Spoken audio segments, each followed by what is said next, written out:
Brasília International Film Festival, Festival Internacional de Cinema de Brasília, agora na sala da sua casa. Festival totalmente online, mostra competitiva com filmes inéditos, tributo Kirk Douglas, Bife Júnior com filmes teens. Comemore o aniversário de 60 anos de Brasília com a gente, de 21 a 26 de abril. Acesse bifefestival.com. Fique em casa, fique com o Bife.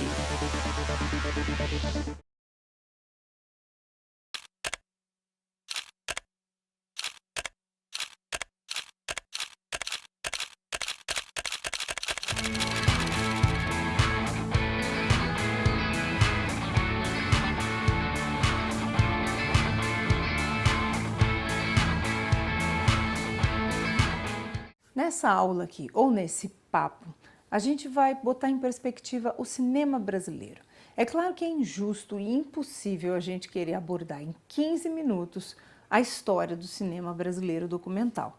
Então o que eu proponho é que a gente pense como é que o cinema documental brasileiro evoluiu historicamente, desde os primeiros fatos mesmo, bem pontuais e históricos, até as linguagens e como o documentário contamina a ficção e vice-versa, no melhor sentido.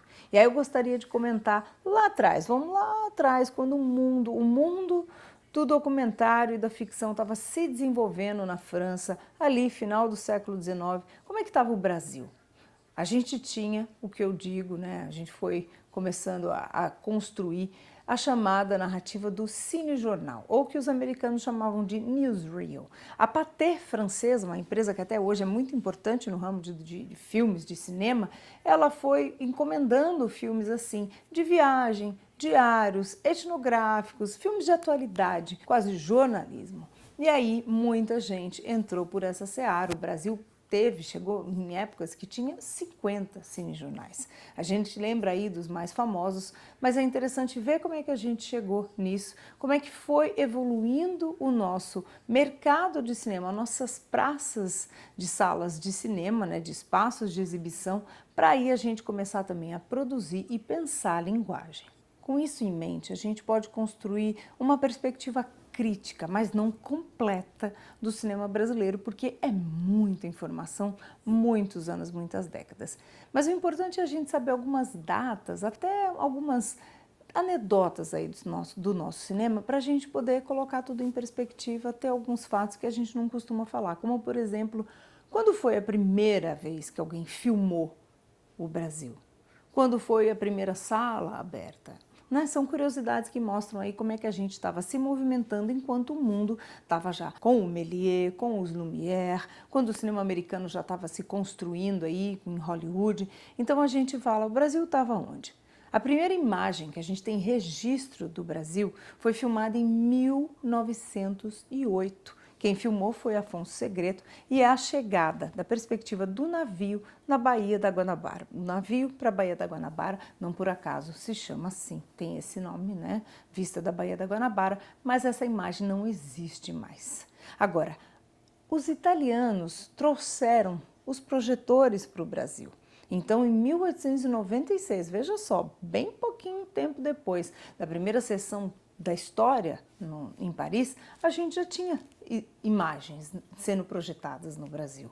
Só que em 1897, aí 2 anos depois, o Pascoal Segreto, irmão do Afonso, inaugurou a primeira sala de cinema do Brasil, que chamava Salão de Grandes Novidades de País, nome super pomposo.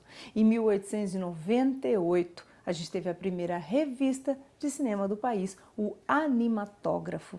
Olha só, tanto tempo a gente já tinha uma revista de cinema, hoje em dia a gente tem pouquíssimas, a gente gostaria de ter muito mais. Mas enfim, são aí datas que a gente vai construindo um cenário na cabeça. E, de novo, dia 19 de junho de 1898, O Segredo fez o primeiro filme, né? Chegando à Baía de Guanabara, e a gente não tem mais. E aí, em 1911, Francisco Serrador fundou a Companhia Cinematográfica Brasileira e a gente começou a produzir cinema e, se tudo correr bem, não vamos parar jamais, porque o nosso audiovisual nunca teve tão bem em questão de produção, apesar das críticas atuais, que isso sim rende debates, cursos, tudo que tem que render, assunto seríssimo. Na primeira década do século XX, a gente tem que pensar também que a energia elétrica ganhou o mundo. E a tecnologia está sempre ligada ao cinema. Como eu já falei aqui, câmeras pequenas, menores, o som chegando, os gravadores que deram mais acesso e movimentação, tudo na tecnologia influencia. E claro, a energia elétrica influenciou demais. A produção estava efervescente e a gente chegou a ter 50 cinejornais. Os dois mais famosos, acho que vocês já sabem. Um é o Cinejornal, do Primo Carbonari, o outro é o Canal 100, do Carlos Niemeyer. Olha, a gente deve a esses dois cinejornais imagens históricas importantíssimas para o Brasil. E sem isso a gente não teria esse registro em movimento. Poderia ter em foto, mas olha, nada como um cinejornal. Enfim, a gente também tem que falar muito da questão da preservação desse nosso cinema. Esse é um outro assunto. A Cinemateca Brasileira em São Paulo detém muito desse acervo e sempre conserva com muito amor, muita técnica, muita responsabilidade. Enfim, esse é um outro assunto. O que eu gostaria de deixar aqui é esse primeiro panorama histórico, a gente pensando aqui como é que o Brasil está se movimentando enquanto o mundo também se movimenta, para depois aí nos anos 50, 60, construir uma linguagem mais sólida, documental e também na intersecção entre o documental e a ficção. E esse é o assunto principal aqui desse papo. O quanto o nosso cinema sempre foi muito contaminado pela ficção e a ficção foi sempre muito contaminada pelo cinema do real, como eu já falei ali, que meu tutor perguntava por que a gente filma tanto documentário. O cinema brasileiro, ele é majoritariamente muito calcado em documentar as suas questões sociais, políticas, comportamentais e afins. Enfim, a gente vai debatendo isso aqui porque vale a pena. No sentido de não perder jamais a nossa perspectiva histórica, é interessante a gente observar como a partir dos anos 60 tudo foi mudando muito mais rápido. E filmes como Aruanda, de 1960, ali cravado, do Lindo Arte Noronha, influenciaram o cinema novo, o documentário, e uma história nova começou a ser construída. É bom a gente observar que, por exemplo, o cinema novo sofreu muita influência da Nouvelle Vague, do neorrealismo italiano, e nesses países como França e Itália também estava se questionando muito o momento em que os cineastas saíram dos grandes estúdios, aquele cinemão americano de grande estúdio, ou própria Cinecittà na Itália, e foram para as ruas filmar o povo, usando, claro, tanto atores profissionais em seus elencos como atores não profissionais, porque atores todos são. E essa mistura, essa convivência entre esses mundos tão diferentes enriqueceu demais o cinema italiano, o francês também foi enriquecido numa outra medida, e aí o nosso cinema novo bebeu nessa fonte toda. É um cinema riquíssimo.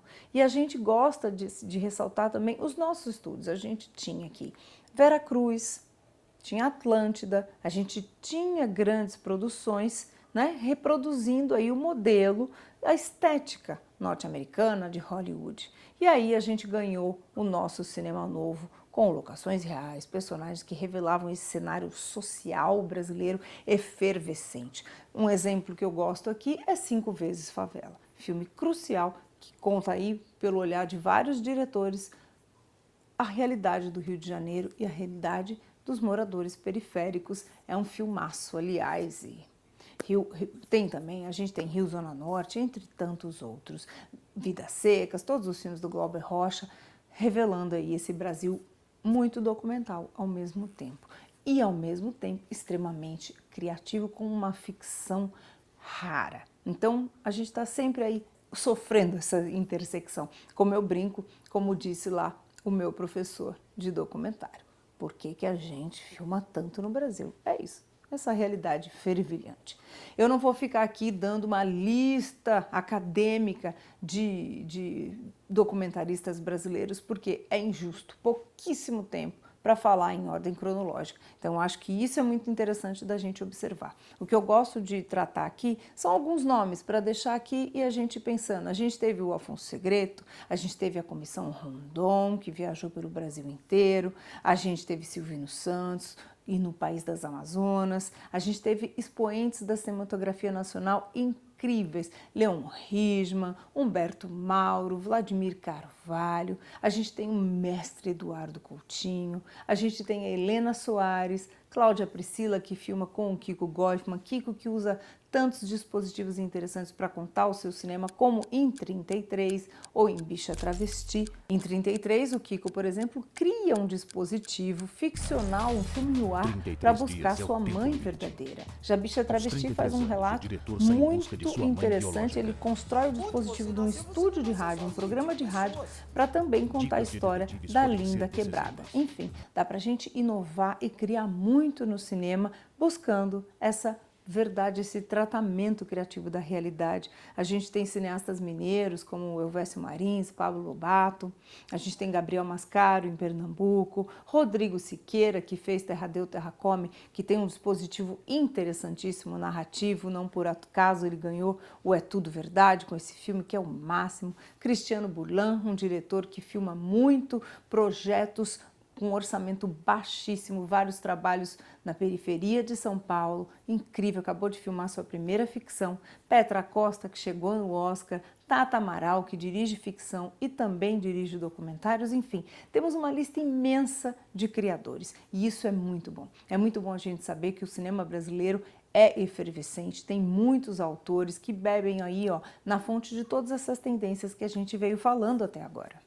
E já que a gente está sempre se contaminando pelo cinema do real, e o cinema do real sempre bebendo também em técnicas, dispositivos narrativos do ficcional, alguns títulos valem a pena que a gente conte aqui e cite. Por exemplo, nos anos 70, Iracema, uma transamazônica, do Jorge Bodansky, é de 76. É um filme que faz essa mistura muito interessante, aí quase como o curso do Rio que ele percorre. Traz atores profissionais com atores não profissionais, numa mescla aí com um tempo muito especial da observação que o documentário merece. Jorge Bodansky é um dos maiores documentaristas nossos, além de trazer grandes filmes para a gente, ele também leva para a região amazônica muitas oficinas, muitos cursos preparatórios para capacitar a população do Amazonas a contar suas próprias histórias. Isso tem um valor incrível, assim como projetos como o Cinema nas Aldeias, do Van Sancarelli,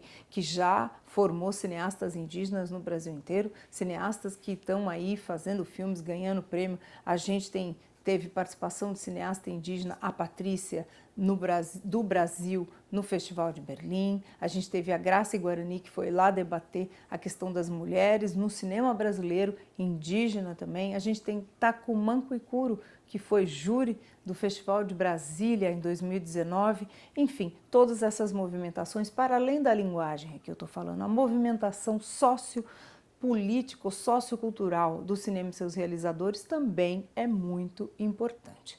E aí falar também do cinema nosso da retomada. A retomada, depois do fim da Embrafilme, aquele período de trevas do nosso audiovisual, trouxe aí projetos que também misturam muito essa linguagem. Eu posso comentar um comecinho, na verdade, de um filme grandioso do nosso cinema central do Brasil, com um outro projeto do mesmo diretor, Walter Salles, Socorro Nobre, um documentário feito anteriormente de cartas que Franz Kragetberg, um artista maravilhoso, trocava com uma detenta, a Socorro Nobre. E aí essas cartas viraram um belo dispositivo, um belo elemento narrativo em Central do Brasil. E se você reparar, o comecinho de Central do Brasil é quase um documentário sobre a Central, com tanta gente comum brasileira, incluindo a Socorro Nobre, ditando as suas cartas para o personagem da Fernanda Montenegro. Central do Brasil tem um olhar muito profundo do Walter Salles para essa realidade brasileira. É um filme belíssimo e tem essa mistura aí. A gente também pode citar os projetos de Eduardo Coutinho, que fez tantos programas do Globo Repórter da Globo, influenciou tanta gente e trouxe para o seu cinema a profunda capacidade de ouvir e foi limpando tudo quanto é exagero, tudo que está sobrando de suas cenas, de seu cinema ali, e fez um cinema da essência. Capacidade imensa de ouvir, de escutar, de interagir, e também brincou muito com os zonas de conflito ou zonas em que tudo se mistura aí entre a ficção e o documentário, como Jogo de Cena, que é um dos maiores filmes da história do cinema, não é nem da história do cinema brasileiro, nem do Coutinho. Filmaço. Bom dia, tudo bem, Sarinha? Tudo bem. Tá boa? Tô. O senhor tá bem? Tô bem. Que bom. Hoje eu acordei, tava aquele tempo meio assim.